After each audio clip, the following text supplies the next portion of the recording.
Hello viewers, welcome to Rachel Bangla BD. সবার প্রথম আমরা শুরু করব জেউসোকে দিয়ে। আমরা স্যাটারডে নাইট মেইন ইভেন্টে জেউসো ভার্সেস সিএম পাঙ্কের ম্যাচ দেখেছি, আর এই ম্যাচের আউটকাম হয়েছে সিএম পাঙ্ক ওয়ার্ল্ড চ্যাম্পিয়ন হয়েছে। আর আমি আসলেই থ্যাঙ্কস বলবো, কারণ জেউসো চ্যাম্পিয়ন হয়নি। পুরা ওভারঅল রিভিউ ভিডিও কিন্তু আমি কালকে দিয়েছি, আপনারা গিয়ে দেখতে পারেন। আমার কিন্তু মিক্স ওপিনিয়ন ছিল এই ইভেন্টটাকে নিয়ে, আপনারা অবশ্যই গিয়ে দেখে আসবেন। আর বাকি জেউসো রিয়াকশন কি ম্যাচ হারার পর, সেটা আপনারা দেখে নেন। প্রথমেই জেউসো ইনস্টাগ্রামে এই স্টোরি দিয়েছে, মানে ম্যাচটা হারার পর। আপনারা এখানে ক্যাপশনও দেখতে পাচ্ছেন, লেখা আছে ওয়াল উইন, এবং একটা মিডল ফিঙ্গারের স্টিকারও দিয়েছে। দেখাই যাচ্ছে জেউসো অনেক বেশি রাগ হয়েছে এবং বলতেছে তোমরাই সবাই জিতে যাও। আর একটা জিনিস আপনাদের নোটিস করতে হবে, জেউসো কিন্তু হিল টার্ন করতেছে, এই স্টোরি দেখেও বোঝা যাচ্ছে। এবং জেউসো নিজেকে কিন্তু ব্ল্যাক অ্যান্ড হোয়াইট করেছে, জেউসো গ্রে শেড থেকে আরেকটা শেডে যাচ্ছে। শুধু এটাও না, আর একটা ভিডিও আপনাদের দেখাই।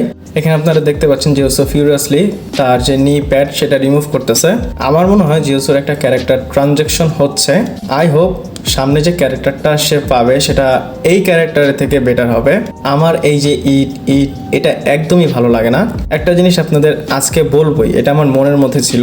প্রথমে তাকে রয়্যাল রাম্বল জিতালো, এখন তার অবস্থা দেখে আপনারা বুঝতে পারবেন এটা আননেসেসারি ডাব্লিউডাব্লিউ তাকে জিতিয়েছে। তারপর রেসেলমেনিয়াতে গুন্থারের এগেনস্টে তাকে চ্যাম্পিয়ন বানিয়েছিল, সেটাও আননেসেসারি ছিল। আমার মনে হয় জেউসোর এগুলো যা হয়েছে, এগুলা না হয় মানে তার সাথে হওয়া উচিত ছিল না, কিন্তু যা ডাব্লিউডাব্লিউ করার করেই তো ফেলছে। আমি বলবো তাকে মিড কার্ডে আবার দেখ এবং ভালো মতো সেখানে একটা রান দেখ কোনো একটা টাইটেল দিয়ে। জেউসো যদি ট্যাগ টিম ডিভিশনে যায়, আমি তাকে অনেক বেশি রেসপেক্ট দেবো। সে ট্যাগ টিমে খুব ভালো কাজ করে, কিন্তু সিঙ্গেলে সে ভালো রান করতে পারে না, এটা ক্লিয়ারলি বোঝা যাচ্ছে। শুধু রোমান রেন্সের এগেনস্টে সে ভালো কিছু একটা করেছিল। জেউসোর যে ক্যারেক্টার বা জেউসোর সাথে যা হচ্ছে, এগুলোর উপর আপনাদের ওপিনিয়ন কি অবশ্যই আমাকে কমেন্ট করে জানাবেন। আর আপনারা যারা আমাকে আবার সাপোর্ট করতেছেন, আপনাদের থ্যাঙ্কস। আমি আবার আপনাদের সাথে ভিডিও কন্টিনিউ করার চেষ্টা করব।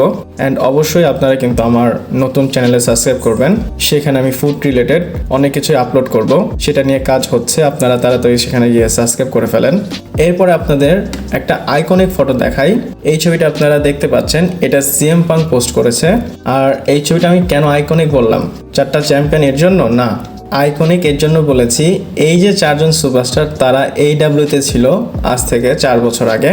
কোডি রোডসকে AEWতে অনেক আগে ডিসরেসপেক্ট করা হয়েছিল, সে তারপর WWE-তে চলে আসলো AEW ছেড়ে, এবং সে চ্যাম্পিয়নও হয়ে গিয়েছে। রিকি সেন্স, সে লাস্টে যে কদিন AEWতে ছিল তাকেও ভালোভাবে বুকিং করা হয়নি, সে সেখান থেকে ডিসরেসপেক্ট নিয়ে WWE-তে এসেছে এবং সে এখানে এসে চ্যাম্পিয়ন হয়ে গেল, একদম NXT-র মেইন চ্যাম্পিয়ন বলতে পারেন। আর সিএম পাঙ্কের কাহিনী যদি বলি, আপনাদের অনেকবার তো বলেছি, আপনারা যারা পুরনো তারা জানেন, তাও আপনাদের যারা নতুন আর কি তাদেরকে জানিয়ে দেই। জ্যাক প্যারির সাথে অনেক কাহিনী হয়েছে, আর এখন দেখেন সে WWE ওয়ার্ল্ড হেভি চ্যাম্পিয়ন, এবং উইমেন্স জেড কার্গেল তাকে ওইভাবে ট্রিটমেন্ট করা হয়েছিল AEW-তে। সে কি করলো, WWE-তে আসলো এবং ম্যাসিভ একটা সুপারস্টার হয়ে আজকে চ্যাম্পিয়ন হলো। আর এই জন্যই এই ছবিটাকে আমি আইকনিক বললাম। যদি টনি খান এই ছবিটা দেখে, অবশ্যই সে দেখবে তার অবস্থা কি হবে একটাবার চিন্তা করেন। আমার কাছে ভালোই লেগেছে, Cody Rhodes, Ricky Stark, CM Punk এবং জেড কার্গেল চারজনই চ্যাম্পিয়ন। এবং আপনারা যদি এই চারজনকে দেখে খুশি হয়ে যান, আপনাদের আর একটা ছবি দেখাই, ব্লেক মান্ডো, যে কিনা আগে AEW সুপারস্টার ছিল, এবং পাশে দেখেন ইথেন পেজ, তারাও কিন্তু AEW সুপারস্টার ছিল, তারা এখন NXT north American champion women's এবং মেন্স ডিভিশনে।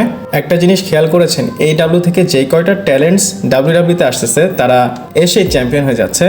এখানে WWE একটা চালাকি করছে, AEW সুপারস্টাররা যখন WWE-তে আসে তাদের ভালো একটা বুকিং দেয়, এবং তারা এমনভাবে জিনিসটা প্রেজেন্ট করে যে AEW সুপারস্টাররা তোমরা চলে আসো, আমরা তোমাদের চ্যাম্পিয়ন বানাবো বা ভালো একটা বুকিং করব। আপনাদের এই ছবিগুলো কেমন লেগেছে, আপনাদের ওপিনিয়ন কিন্তু আমাকে জানাতে পারেন। এরপরে মানডে নাইট রয়ের প্রিভিউর বিষয় বলবো।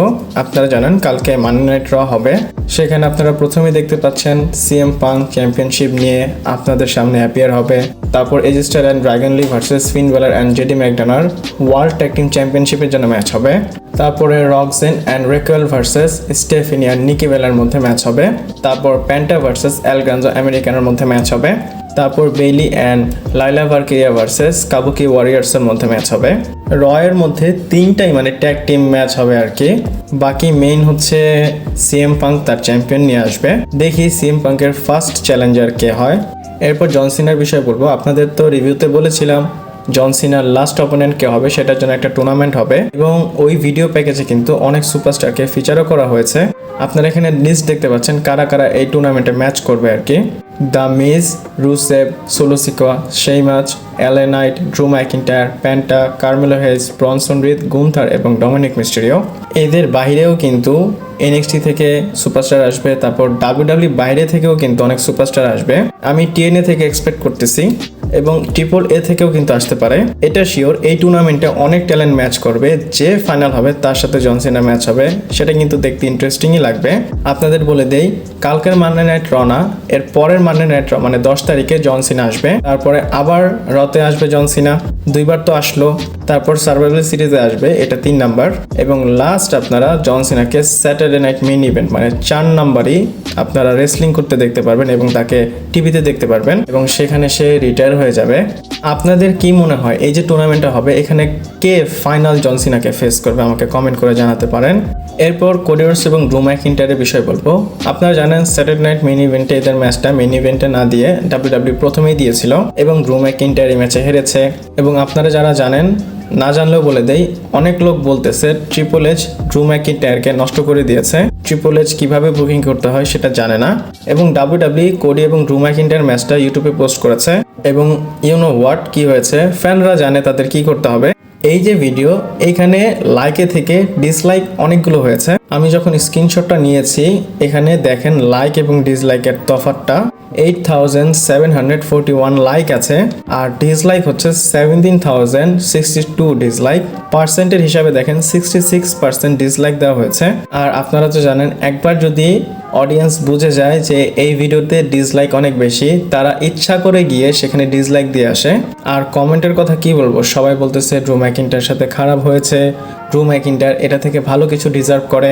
আমার মনে হয় ঠিকই বলেছে, ফ্যানরা যেটা বলবে বা ফ্যানদের যেটা চাওয়া সেটা তারা চাবেই। আর আপনাদের বলে দিই, এখানে কিন্তু কোডির কোনো দোষ নেই, সবাই ড্রু ম্যাকিন্টায়ারকে সাপোর্ট করতেছে। ড্রু ম্যাকিন্টায়ার যদি সেকেন্ড বা অন্য কাউকে ফেস করে তার এগেনস্টেও ফ্যানরা বলা শুরু করবে। আর স্টার্টিং থেকে ড্রু ম্যাকিন্টায়ারের রেন কিন্তু ভালো যায়নি। লকডাউনের সময় মানে কোভিডের সময় সে জিতলো, ফ্যানদের সামনে কিছু করতে পারলো না। তারপর আবার সে জিতলো, সিএম পাঙ্কের কারণে হেরে গেল। আমি তো বলবো সামথিং ইজ রং। আপনারা কেউ ডিসলাইক দিয়েছেন কিনা এই ভিডিওতে আমাকে কমেন্ট করে জানাবেন। আমি কিন্তু ডিসলাইক দিয়েছি কারণ আমি ড্রু ম্যাকিন্টায়ারের সাপোর্টে আছি। আপনারা সাপোর্টে কিনা আমাকে কমেন্ট করে জানাবেন। আর আজকের ভিডিওটা এই পর্যন্তই ছিল। যদি ভালো লাগে ইনফরমেশন, আমার ভিডিওটাকে লাইক করবেন, নতুন হলে চ্যানেলটাকে সাবস্ক্রাইব করবেন, ফ্রেন্ডদের সাথে শেয়ার করবেন। পরবর্তী ভিডিওতে আবার দেখা হচ্ছে।